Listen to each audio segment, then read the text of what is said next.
This episode of Yesterworld is sponsored by Skillshare. Make sure to stay to the end to get a behind-the-scenes look at how I brought the concept art in this video to life, and learn how you can do the same and grow your passions and hobbies using Skillshare. And if you're among the first 130 to sign up for Skillshare using my link in the description, you'll get 2 months of Skillshare Premium for just 99 cents. In March of 1967, Pirates of the Caribbean made its debut at Disneyland, becoming an instant hit and one of the park's most popular attractions. Strike your colors, you bloomin' cockroaches! We'll see you to Davy Jones!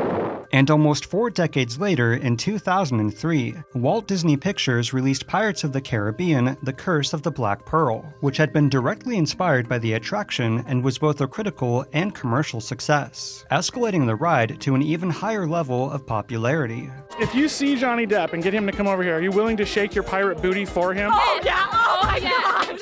I would go to jail for him. 3 years later, in March of 2006, shortly before the sequel of the smash hit had its premiere at Disneyland, the attraction had been closed for a major refurbishment and to make alterations to further tie in the movie with the ride, resulting in some of the most controversial changes to a classic attraction in Disney's theme park history.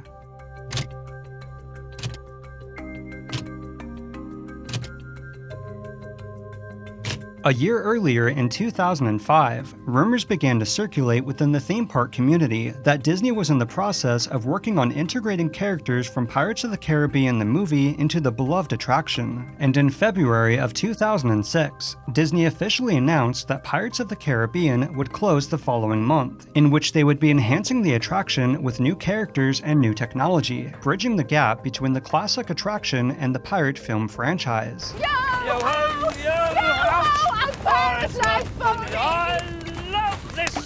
While many believed this move was solely to capitalize on the movie's massive popularity, another factor was at play, as guest services in City Hall had begun to receive a growing list of complaints from new visitors who were disappointed to see just how little the ride tied in with the movie, specifically the lack of the now iconic Jack Sparrow, with newly appointed CEO Bob Iger believing the future of the attraction lay with the successful integration.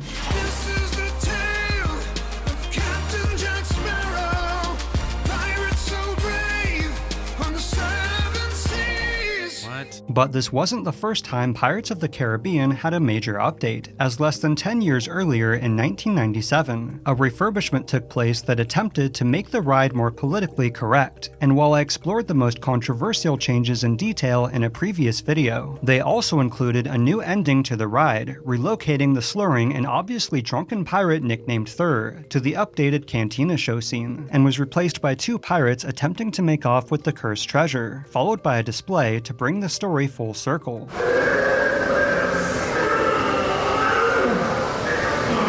Regardless, the cries of those opposed to the movie tie-ins fell on deaf ears, as on March 6th, the classic attraction was closed for its major refurbishment, one that would attempt to please both die-hard fans of the original and those wanting to see more of the movie in its source of inspiration. And 3 months later, on June 25th, Pirates of the Caribbean: Dead Man's Chest had its premiere at Disneyland, and the next day, the attraction was reopened, and reactions to the changes were mixed to say the least. No! Not good! Stop! Not good! The first sign of change could be found upon entering the attraction, which now featured new wall paintings of the film's characters and an updated queue display replacing the glowing Pirates of the Caribbean title with a detailed treasure map. And it wasn't long after setting off that while it never went beyond the conceptual phase, the first movie tie-in would have been one of the skeleton crew members from the film to appear alongside the iconic figure at the destroyed ship's helm. However, just around the corner, the implemented changes were about to begin, as the treasure room had been completely gutted during its refurbishment and replaced with over 400,000 pieces of gold and additional treasure, making the scene look better than ever, only it now featured the Aztec treasure chest actually used in the film. And immediately after, as you entered the cavern, the once eerily atmospheric and pitch-dark section with a haunting voiceover. No fear at me or evil verses, says you.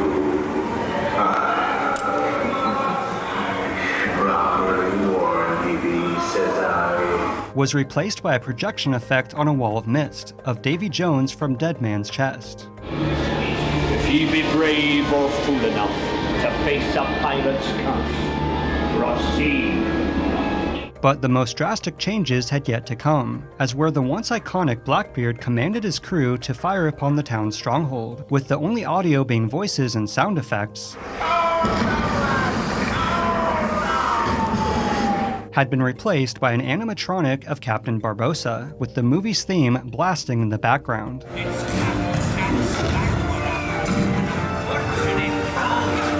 Almost immediately after, in the well dunking scene, the dialogue here was altered as well, with the pirate, much like Barbossa, now looking for Jack Sparrow. Where be Captain Jack Sparrow and the treasure, you bilge rat? Only seconds later, Jack Sparrow himself made his appearance, as a stunningly realistic animatronic with an uncanny resemblance to Johnny Depp's character. Though curiously, especially in light of the 1997 PC alterations, the bride auction scene was left intact. We want the Reddit! We want the Reddit! But in the following show scene, Jack Sparrow made another appearance, with the gluttonous pirate, who had once been the controversial lustful pirate, changed to a treasure hunter, and the cat in the barrel, which had replaced another aspect of the 90s controversy, now featured the mischievous pirate, in another instance of the dialogue being reworked to mention Jack Sparrow.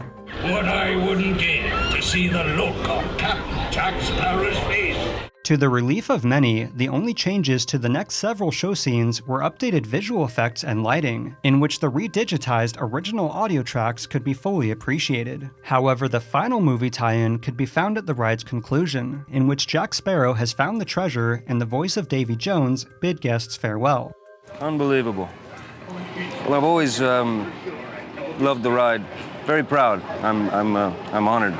Overall, while the ride's non-movie updates and touch-ups received unanimous praise, the rest of the new additions had fans of the attraction divided, as some felt they seamlessly blended into the attraction, while others were enraged that Pirates of the Caribbean had become what some referred to as Pirates of the Caribbean: The Search for Jack Sparrow, in which the once non-linear story of the original that simply immersed guests into the time of the pirates had been changed to revolve around a plot that drove all focus to the pirate movie icon, with some complaining that Jack Sparrow's animatronics, while a stunning display of top-notch Imagineering, were so lifelike that it contrasted too much with the older technology and more cartoonish design of the others. It wasn't long after this new version debuted that Pirates of the Caribbean in the Magic Kingdom followed suit, with the other incarnations receiving variations of these movie tie-ins over the following years, with Shanghai Disneyland's 2016 version having very little to do with the original from which the movies were based, with only brief homages made to the original ride, and the primary focus on elements of the film franchise and its starring character.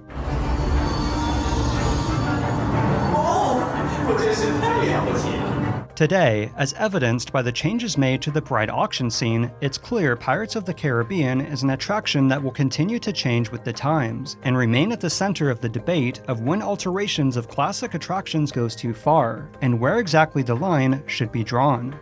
Oh, quit your clucking! The gentlemen want the rum! Don't you, boys?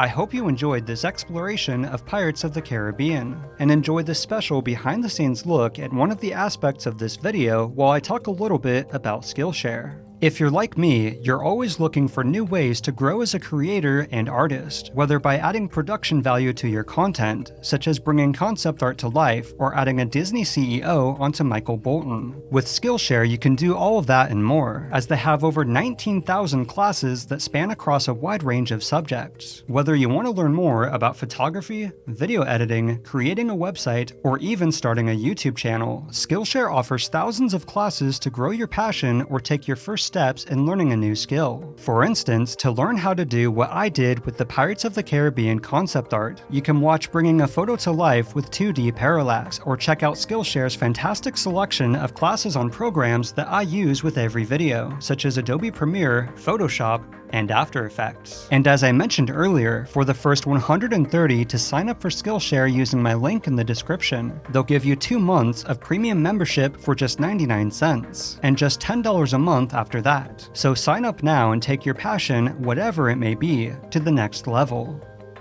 So what about you? What are your thoughts about the altering of classic attractions? Also, if you would like to help support the channel, check out my Patreon and merchandise shop. And as always, thank you all so much for watching. Hit those like and share buttons, and I'll see you next time.